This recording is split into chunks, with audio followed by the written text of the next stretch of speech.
Hello and welcome back. We are the ladies of Asteri, Sofia, Kairos, and with us we have Shauna Smart Astro, Krista from Practical Astros, and Mandy Ray of Ecstatic Astrology. And we're going to take you through the week of the 11th to the 18th of December. And if you're enjoying this, please remember to support us with likes and subscribes. And we welcome your comments and your questions. Shauna, do you want to take us through the astrology of the week that we're going to be looking at? Yeah, sure. So I have to just say, though, the introductions, it makes me laugh a little bit because you're like Shauna Smart Astro. And not intentionally, of course, I don't think. But, Shauna Smart Ass, it works. All right. So we're doing the Really? 11th through the 18th. We're setting the 11th through the 18th. Sorry. You'll teach me. Let's edit. We'll edit. It's fine. Shauna Smart. You're smart ass. Just smart ass. Sure. Smart ass. No. All right. So we've got the 11th through the 18th of December. We have enough going on in December. My gosh. This week, thankfully, not as full as what Mandy has already talked about and what Sonia has already talked about, but we've still got plenty to come. So on the 12th, we've got Venus opposite Mars. Aquarius and Leo axis, 5 degrees. And the 13th, we've got Mercury in a sextile, Mercury retrograde and a sextile to Venus. And the 15th, we've got a full moon in Gemini. That should be fun. 23 degrees. We have on the 15th as well, Mercury is going to station direct at 6 degrees of Sagittarius. We'll make our way toward another Cazimi then. And then on the 18th, we've got Sun square Neptune at 27 degrees of Sag. I kind of love that. We've talked a little bit already about the exaltation degree of Venus. It's kind of fun. I think she's definitely got her flavor in that one. All right, we can take a look at the 12th when we've got the Venus opposite Mars. All right. Does anyone have any crazy thoughts about this one just yet? I just, as a date, it's the day that the Virgin de Guadalupe revealed herself to children. And I love this date just for that. I always think of just the divine feminine kind of revealing divine images to receptive minds. So I've always loved this date just for that alone. So maybe that it'll be that Mars Venus opposition, maybe it'll be some of that. Bring in some of that vibe in. I think they're handing off messages because Venus can join Pluto and then opposes Mars, and then Mars is like, okay, well, I'll face off with him. That's what it feels like. I don't know if it's as warlike as that, but whenever I think of Mars opposite Pluto, I think of, kind of war vibes, and I can't help it. But Venus conjoining Pluto and then opposing Mars in between those two things still significant. So I like that. Mm. Yeah, it's almost like Venus is picking up weapons from Pluto, right? And getting ready for battle. Hopefully not crazy battle, but yeah. Yeah, definitely a foreshadowing of the Mars-Pluto opposition, I think. Yeah, because they're both bringing passion, aren't they? Venus brings passion for people and beauty, and Mars brings passion for action. So where there's a tension in that opposition, and it's in fixed signs as well, so it's more lasting as well, that tension and that balance. And like you say, just coming forward from Pluto feels like she's bringing something forward of that. Yeah, the moon in Taurus, and it's like, why not just make the T-square? Because, just a few hours before that, it will exactly T-square the Venus-Mars opposition. So it's mutable. People are definitely under pressure, but I think fixed people will begin to see this materialize probably around the 12th. Yeah, actually, one of the things I wrote down, I've been reading this book. I don't know if you guys know it at all. Of course, I have to bring a book out, right? Venus and Mars. Who wrote it? Michelle Finney. I don't know how to say her name. I'm butchering it probably. But in one of the chapters, she's talking about fixed feuds. And I really kind of thought that was a clever play on words there for this one. Polarity of desire, Sonia, you kind of just touched on that heavy passion, that draw back and forth, that push-pull. It also, there's a tension maybe between logic and emotion with this one too. Maybe in personal relationships, it could be how do you ask for some space to move about as yourself within a partnership, even chemistry and conflict. The other thing I read on this was really cool, that Mars represents the metal of iron, right? And Venus is copper. And both of them can create magnets on their own, but they're much stronger and more focused when you put those metals together. So I just thought that was a really cool, like, tangible idea, to represent this Venus-Mars opposition, like chemistry and conflict, but creativity, even like Venus, I think in Aquarius kind of aims for some of that creativity too. And when we've been bouncing around in November, December with Neptune sitting on that exaltation degree, it just feels like there's so much Venus influence there. And how can we like have flair, but also make it like practical, in a way. She's also getting that style from Mercury too. So it's like she is getting a little bit of assistance. Yeah. And I mean, I think too, with Mars being retrograde in Leo, that's more of a question or a redo, and it's what do I really want? And Venus is like, have you looked at this? Have you looked at the big picture? Maybe this is what you should be looking at. So I think that there's that nice interplay with, what do I want? Well, that's one place to look is Aquarius for what you do want, I think. Yeah. And actually, that's a great point. Like Mars being in Leo, that's definitely that more focused individual kind of a light, where Venus is sitting in Aquarius, which is definitely a more all-encompassing collective kind of a feeling. Definitely. I was thinking about some questions, even like self-reflection kind of questions. One of them that came up is individuality or passion being prioritized? I think that would be kind of something really cool that most people could ask themselves right now. Another would be, how can you manage differing needs that balance both freedom and individuality? Again, there's that Leo Aquarius kind of dichotomy with that one. And then lastly, I was thinking about how we can channel the tension into those creative outlets and also incorporate collaboration within that too. Yeah. And I love that you brought in the elements of copper and iron, because, you can put a copper pot on the stove and heat it up and like make food. You can make nourishment, you can make poisons, you can make anything. It's like combining those two together. You have that cup, that chalice, that capacity for creativity. So it's like, what do you choose to use that tension? I don't dislike the Venus Mars opposite each other, because they rule opposing houses anyway. Like they're used to kind of being far away from each other, and in a way it can kind of seem like a dance, like seeing somebody at a party and just like making eyes way across the room, but there's definitely connection there, and kind of having that tension even through the distance.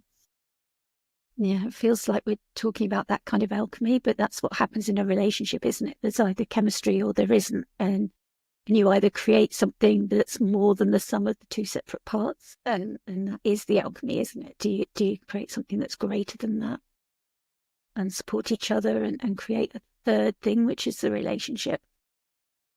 Or do you pull each other down? And just making that connection within the houses of your own nativity. Like this is 4th and 10th for me. So I think, how do I use the tension between home and public life? How do I weave those together? What's the tension between those two? If this was 3rd and 9th, it's like your kind of just your practice and your praxis of spiritual exploration, or if it's your 2nd and 8th, like skills and shared resources, like how is that tension really playing out?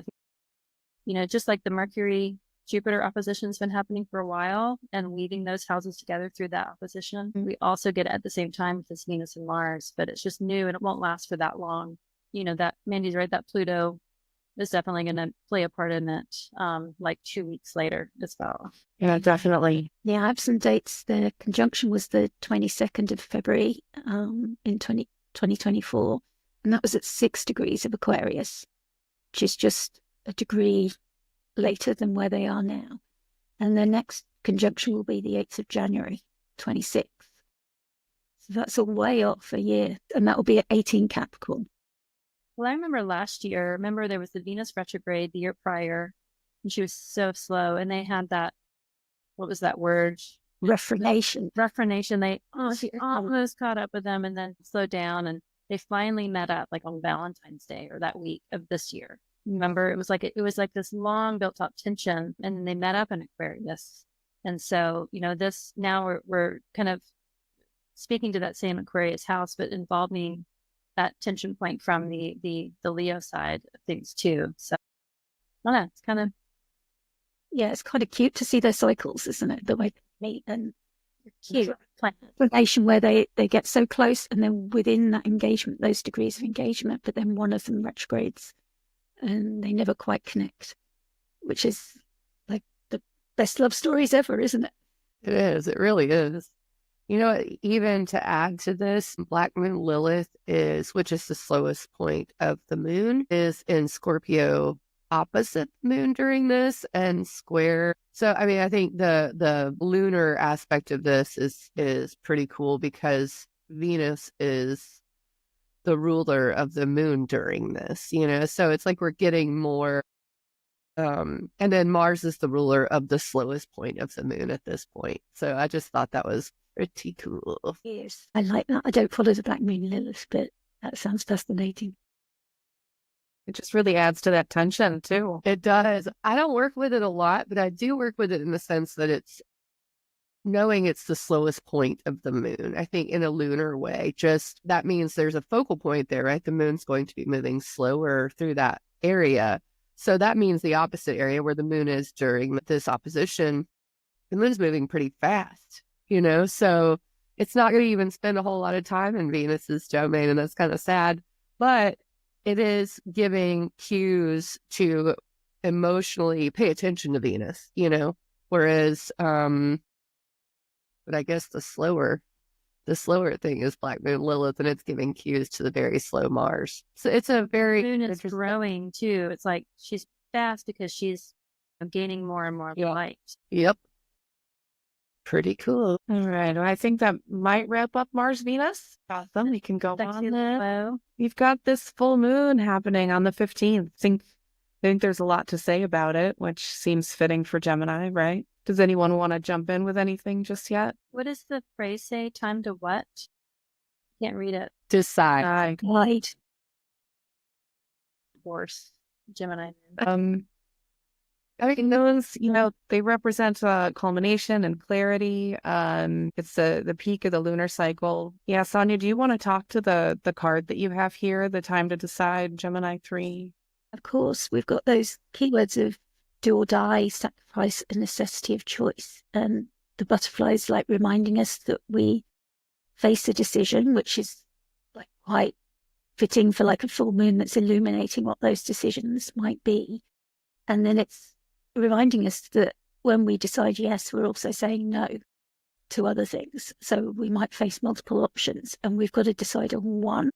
And it's a point where it's no longer possible to juggle competing opportunities. Even it might create anxiety to choose, but it's reminding us that we've now got to make that decision and discard those other options, which might be no longer becoming viable. And it's offering us the judgment in the way that the full moon is lighting it up and saying, okay, it might be difficult, but the time is now to move forward and thrive with whatever path you choose. So wherever the butterfly decides to land, it's got all those choices of places where it can land, but it's got to choose one. So that's what it's offering us. And Kira Reiber, astrologer, gives us decisiveness for Gemini 3. And Austin Coppock is a little bit darker. He calls it the executioner's blade, which is really that sense of cutting off of other options. I feel if you look at that, like it's the finality of, okay, that has gone, that has been, we're cutting that out of our lives.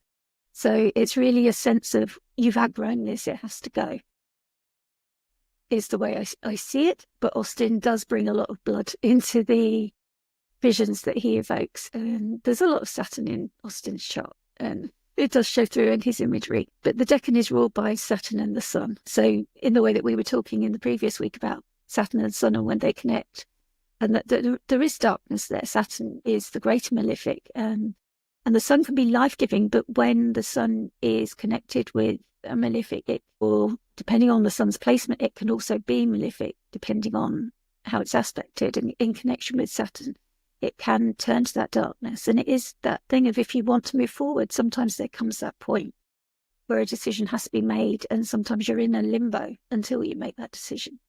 And Gemini particularly can be all the choices, all the books, all the options. And looking into all of those. But when you come to the end of Gemini, it's like, okay, if you want to move forward now, you've got to choose one. And that is particularly hard for a Gemini to do. Is that making sense to you, Sean?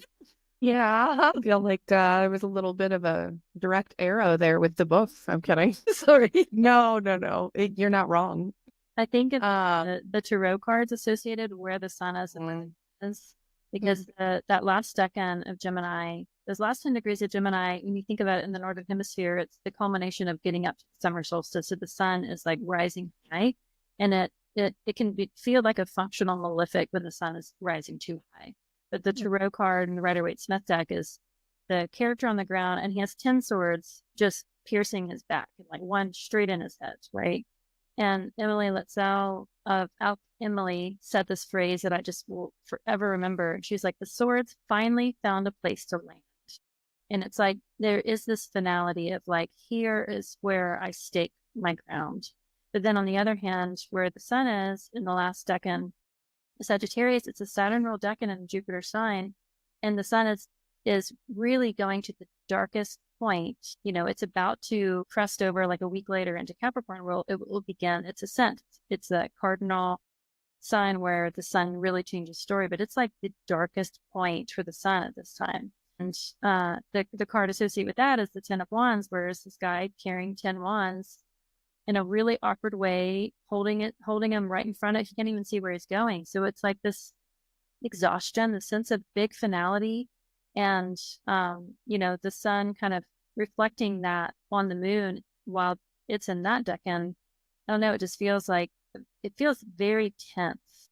And knowing that I get the sense that this full moon will be very tense, and then with that tension comes release. Just like people that skydive and do like real high adrenaline sports, they have real big highs and they have real big lows because that tension is so big, and then they fall. So it feels like a pretty potent full moon. It'll be, it may be exhausting for people that celebrate traditional holidays in December. But I think after that, if we can kind of ride that wave down after that, the week going into Christmas from here will feel easier, just because we'll have, kind of popped that pimple, burst that bubble of all that tension that is being created within those. And I think about those two tarot cards, especially of like, the journey is almost over, like just a few more steps, and then you'll get to that point, and then there will be true release, Yeah, Kira Ryberg actually says in her book, 36 Faces, I think is the title of hers, things can only go up from here. She has that in quotations. And because you know what rock bottom looks like, it's like the light at the end of the tunnel that wills you to keep moving forward, which goes right along with what you're saying. I completely agree. Like the darkest hours just before the dawn. That's what I think about with that Sag. I was going to add in what Susan Chang says, but kill the twin doesn't really leave a bright side, does it? Well, it's funny because Kira actually touches on that in hers about how many different ways this decan of Gemini is interpreted. And because I think even someone says it's mocking and laughing, so it's like there's so many different ways you can look at it. But I think ultimately what I'm getting is the square to Neptune pretty hardcore, and Neptune being direct at this point, it's like the turning of a wheel, and Neptune's a malefic. Neptune's a malefic. Okay, I have to say it. It is a malefic. It can feel that way. So this square almost like indicates the conjunction's coming. This is that turning moment where the sun, it'll be later on, the sun will square Neptune, but this full moon really lights that up for me. Tanya, we can probably move on to the sun square Neptune. All right. Mandy, you started us off. It's awesome. Yeah. It felt right because, the moon right after that exact full moon moment squares it. And I know they're pretty far apart days-wise, but I think they sit the applying aspects. Me and Krista have talked about this. The applying aspects are the ones that I feel the hardest, the most. And when I say hard, I don't necessarily mean it will be hard. Though, this square to Neptune, it's loud. Yeah. So that same day, Mercury goes direct, right, of the full moon that we just had. Yeah. So at least, I guess there's at least that. Mercury will be direct Yeah, it's that release on top of release. Yeah. Because Neptune can be released and letting go and just, finally saying, okay, surrender. Yeah, that's what what Neptune invites us to do, isn't it? That's the only way to work with Neptune, isn't it? To surrender. If you're in the fog, put your lights on and try and navigate your way through. Yep. Slowly. And a Sag sun doesn't like to do that, especially when does Jupiter go direct? February. Yeah, February 4th, I think. Yeah. So, you're right. So with Jupiter just being probably pretty slow, it went retrograde at 21. It'll go direct at 11. Yeah. So it's at 14. Yeah. It's only going to move 3 degrees from there. So it is kind of like slowly and surely, I think. The sun in Sag is not getting its way on this day, I don't think, as far as quick movement goes. Maybe the next day when the moon trines it, but... And there's that sweet trine from Venus, though. To Jupiter. It does feel like a day you might want to just be in your magical space, letting the voices talk, so to speak. Just let them talk. Oh, no. Speaking of voices talking, to double back to one thing you said from last week, Mandy, was my notes have, I broke down spiritual tension. So like, where are you wanting to find that reverence or that devotion? And how can you maybe refine it, narrow down what your beliefs, do your ideals align with who you are now versus who you were then? I feel like even, Neptune, if Neptune's a malefic, then it's gonna instigate that, and it's gonna, this explains so much, Mandy, because I have Mercury opposite Neptune, so 12th and 6th right there. I'm telling you, it is a thing. I do appreciate this heightened spiritual vibes that Neptune brings. I can't say that it's all bad, but I think that it gets bad when you escape negatively or allow yourself to be in that space of just nothing matters, rather than the reverence, the devotion part of it. And I just did a live yesterday on addiction in the chart, and Neptune shows up all the time, and that's Neptune, So like the fairyland, like if you accept food from the fairies and you go off into the fairyland, like ultimately for you as the character in your human life, that is a malefic, but it might feel, because you've not only surrendered, but you surrendered agency. And there's a difference in surrendering fully and that Neptune. I think all the outers can be a functional malefic or a functional benefic. Very true. But Neptune is just so hard to pin down. So you don't know. It's like, are you helping me or hurting me? It's just hard to know. It's the nature of it. Yeah. It's hard to know. It disguises itself. And a lot. And so, I think on this day and the full moon, maybe there's things that come to light. I think that can be a way you look at sun, especially the closing square to Neptune, is secrets revealed or truth that comes out, maybe even. Mercury is trying the moon and Mars, so maybe we don't want to hear, but yeah. This cycle for them, the synodic cycle, started on the 17th of March 2024, and that started at 27 Pisces.